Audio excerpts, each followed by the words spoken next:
নমস্কার স্যার। আজকে আমাদের 32,000 মামলার পুনরায় যে শুনানি হলো তার বিষয়ে আপনার অবজারভেশনটা কাইন্ডলি যদি বলেন। নমস্কার। আজকে মিস্টার অনিন্দ মিত্র সিনিয়র অ্যাডভোকেট, ওনার আজকে আর্গুমেন্টটা কমপ্লিট হলো। ইনফ্যাক্ট অ্যাপেলেন্টের দিক থেকে দেখতে গেলে প্রথম আইনজীবী যিনি একাধিক দিন বলতে পারলেন বা জজ তাকে একাধিক দিন বলতে সুযোগ করে দিলেন বোর্ডের পরে। কারণ কি উনি বারংবার বলেছেন একটু সংক্ষিপ্ত করুন এবং পারলে একদিনের মধ্যে সব শেষ করুন, ঠিক আছে। এবং মিস্টার অনিন্দ মিত্রর আর্গুমেন্ট আজকে খুব পয়েন্টেড ছিল। গত পরশু দিন যখন আর্গুমেন্টের শেষে দিনের শেষে জজ সাহেব একাধিক প্রশ্ন রেখেছিলেন, তার মধ্যে মূলত একটি ছিল হচ্ছে প্যারাগ্রাফ 18 থেকে 20-তে যে করাপশনের যে বিষয়টি তুলে ধরেছিলেন আমাদের সিঙ্গল জাজ, তার পরিপ্রেক্ষিতে অ্যাপেলেন্টদের কি বক্তব্য থাকতে পারে বা তার কি উত্তর অ্যাপেলেন্টদের কাছে আছে, এইটা মূলত একটি প্রশ্ন ছুড়ে দিয়েছিল কোর্ট আমাদের অ্যাপেলেন্টের দিকে এম করে, এবং বিশেষ করে মিস্টার অনিন্দ মিত্র সিনিয়র অ্যাডভোকেটকে, কারণ কি উনি তখন আর্গুমেন্টটা করছিলেন। তো আজকে তাই জন্য উনি, এবং আরেকটা জিনিস যেটা গত পরশুদিন উল্লেখযোগ্যভাবে উঠে এসেছিল, সেটা হয়েছিল জজ একবার বলেই উঠলেন যে এত করাপশন আমি দেখতে পাচ্ছি, এবং এই করাপশন কারণ কি আপনাদের মন্ত্রী জেল খাটছেন, লোকেরা অ্যারেস্ট হয়েছে, এবং তার সঙ্গে উনি স্পাইরাল বাইন্ডের একটা দুটো পাতার উল্লেখ করে দেখিয়ে বলেছিলেন দেখো এটা আমার কাছে প্রমাণ আছে। তো এই জিনিসগুলোর ব্যাকগ্রাউন্ডে আজকের হিয়ারিংয়ের উল্লেখযোগ্য পয়েন্টগুলো আমি বলছি। এক, প্রথমেই মিস্টার মিত্র স্পাইরাল বাইন্ডিং নিয়ে ওনার আর্গুমেন্ট শুরু করেন। মূলত ওনার বিশেষ পয়েন্ট ছিল যে 2014 টেট সংক্রান্ত বক্তব্য দিয়ে স্পাইরাল বাইন্ডিংটা শুরু। তার উপর স্পাইরাল বাইন্ডিংটা উনি যখন বললেন তখন বললেন এর লিগাল গ্রহণযোগ্যতা, অথেন্টিসিটি কি। কারণ কি একটা রিট পিটিশনে কেউ একটা কিছু ডকুমেন্ট পেশ করছেন, কোর্টের সম্মুখে রাখছে, সেইটা যদি অ্যাফিডেভিটের সঙ্গে না হয় তাহলে তার গ্রহণযোগ্যতা কোথায়। এবং এই যে স্টেটমেন্টগুলো বলেছে এগুলো কে বলেছে, এগুলো পিটিশনার বলেছে, তো তার গ্রহণযোগ্যতা কোথায়। উনি একটা বিনা হলফনামা একটা জিনিস দিয়ে দিলেন, তাও সেটা আমি যদি গ্রহণ করি তার কতখানি মূল্য লিগালি আছে কি নেই সেটা নিয়ে উনি শুরু করেছিলেন। তারপরে উনি আরেকটা জায়গায় যেখানে বললেন কথোপকথনের কোর্টের সঙ্গে যখন করাপশন নিয়ে কথা হচ্ছে, বললেন দেখো রিট পিটিশনে কিন্তু কোথাও উল্লেখ নেই। রিট পিটিশনে যদি বলে যে এরকম ঘটনা ঘটেছে, এরকম অনেক লোকের টাকা, কোথায় তার একটা তো প্রমাণ থাকবে।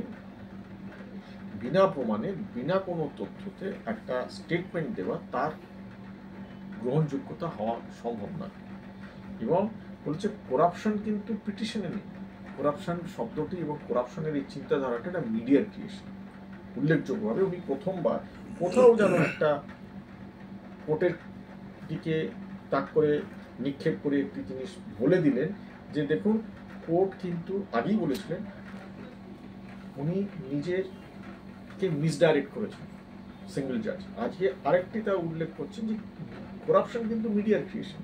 উনি হয়তো এখান থেকে খুব সূক্ষ্মভাবে বললেন যে আমরা যদি করাপশন বেশি বলি কোর্টের এই দায়ের মধ্যে পিটিশন এবং প্লিডিংসের বাইরে, তাহলে আমরা হয়তো মিডিয়ার কথনে আমরা প্রভাবিত হচ্ছি। এটাই হয়তো ওনার বলার উদ্দেশ্য ছিল। তারপরে আরেকটা উল্লেখযোগ্য পয়েন্ট যেটা তুলেছিলেন সেটা হচ্ছে অ্যাপটিটিউড টেস্ট। খুব সুন্দরভাবে সাবলীলভাবে বললেন যে একটা 40 মার্ক হচ্ছে যেটা একাডেমিক স্কোর, তার মধ্যে 10 নম্বরের মধ্যে অ্যাপটিটিউড আর ইন্টারভিউ পড়ে আছে। কতখানি জায়গা আছে বোর্ডে যদি সে চায়ও কাউকে দিতে, তো কতখানি এটা ম্যানিপুলেট করা যেতে পারে।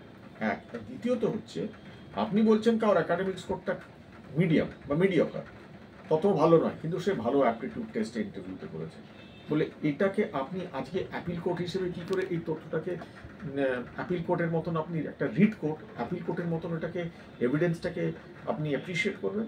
এবং দ্বিতীয়ত হচ্ছে এক জ্ঞান থাকা, আর আরেকটা হচ্ছে জ্ঞানটাকে কাউকে দেওয়া। জ্ঞানটাকে বোঝানো। উকিলের উদাহরণ দিয়ে বললেন, এর মধ্যে অনেক উকিল আছে যারা খুব এডুকেশনে, তারা আইনের জ্ঞান সম্পর্কে তাদের জ্ঞানের ওনার জ্ঞান সম্পর্কে কোনো বা ওনার আইনত জ্ঞান এবং ওনার একাডেমিক ক্যারিয়ারের পক্ষে কোনো আঙুল তোলার কোনো জায়গা নেই, কিন্তু উনি অত ভালো উকিল নন। ওকে একদিন বলেছেন নামটা বলুন, বললেন নামটা বলবো না। তখন বললেন কিন্তু অনেকে খুব একটা ভালো স্টুডেন্ট নয়, কিন্তু he is able to transmit the law much more effectively. তো এটা তো ইটস এ প্র্যাকটিক্যাল ওয়ার্ল্ড। কারোর প্রচুর জ্ঞান থাকতে পারে, কিন্তু সে টিচিংয়ে কতখানি কেপেবল নয়। ঠিক আছে, তো এখানে অ্যাপটিটিউড টেস্ট নিয়ে উনি ওটা নিয়ে কথা বলেছেন। আরেকটা যেটা খুব গুরুত্বপূর্ণ কথা, উনি বলেছেন যে দেখুন জাজমেন্টটা হলো 12/5, তারপর উনি 16/5-এ বলছেন যে না, কাট অফ মার্কটা 14.91 হবে না, ওটা 13.976 হবে, 796 হবে। আর তারপর বলছেন 32,000 হবে, 36,000 নয়। বলছে এটা টাইপোগ্রাফিক্যাল হবে, এটা তো উনি ডিকটেশন দিয়েছেন এবং কোনো এটা একটা অর্ডার অ্যামেন্ড করে নিল একটা মৌখিক আবেদনে। এটা তো মানা যায় না। প্রথমত তো আমি এটাকেই অ্যাকসেপ্ট করবো না যেটা টাইপোগ্রাফিক্যাল। আর দ্বিতীয়ত হচ্ছে এটা কি পদ্ধতি যে একটা অ্যামেন্ডমেন্ট অ্যাপ্লিকেশন নেই, তার কোনো শুনানি নেই, একটা মৌখিক আবেদনের ওপর। তো এটা উনি বলার চেষ্টা করছেন যে দেখুন অর্ডারটা কীরকমভাবে পাস করা হয়েছে। কোনো একটা জায়গায় এটাকে মানতে হবে যে এই পুরো অ্যালিগেশনটা আনটেনেবল। এবং জজও শেষ পর্যন্ত বললেন যে হ্যাঁ, আপনার আর্গুমেন্ট হচ্ছে যে কোনো প্লিডিংস ছিল না, কোনো রিটেন আর্গুমেন্টস ছিল না, রিপিটিশনে কোনো এরকম তথ্য তুলে আসেনি, কিন্তু তাছাড়াও এটা হয়েছে। আবার এই পরিপ্রেক্ষিতেই আমি আবার মনে করিয়ে দিই, উনি বললেন করাপশন ওয়াজ এ মিডিয়া ক্রিয়েশন।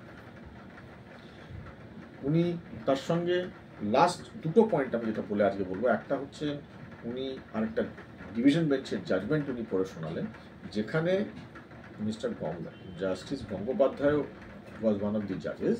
ওখানে 2012 টেট সংক্রান্ত কোনো জায়গায় উনি 5 বছর পরে কেউ অ্যাপ্লাই করেছিল, রিট পিটিশন ফাইল করেছিল, সেটাকে নাকচ করে দেওয়া হয়। বলেছে এতদিন পরে এরকম কাজ হচ্ছে, we cannot unsettle the entire thing. কারণ কি, সিঙ্গল জাজও একই জজ ছিলেন যিনি আমাদের এখানে 12/5/2023 অর্ডারটা পাস করেছে। এবং লাস্ট যেটা খুব ইম্পর্টেন্ট, সেটা উনি বলেছেন 18 থেকে 20 এবং 22 নম্বর প্যারাগ্রাফটা পড়তে একটা জায়গায় লেখা আছে, the sense of justice is above sense of law. তাতে মিস্টার মিত্র খুব সিরিয়াসলি জিজ্ঞেস করলেন, যদি সেন্স অফ জাস্টিস কি লয়ের ঊর্ধ্বে? আমি কি বলতে চাইছি যে জাস্টিস উইদাউট ল এটা কি রিড কোড করতে পারে? তো আমার মতে আজকে আর্গুমেন্ট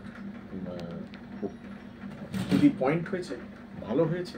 এবং জজ যখন কোর্ট উঠছিল, তখন আমাদের আইনজীবী মিস্টার অশোক বন্দ্যোপাধ্যায় স্যার উনি বলেছেন যে আগামী দিন মিস্টার জয়ন্ত মিত্রর পর সিনিয়রিটি অনুযায়ী উনি ওনার বলার সুযোগটা নেবেন এবং চেষ্টা করবেন যত পারে সংক্ষিপ্ত এবং টু দি পয়েন্ট না রাখতে।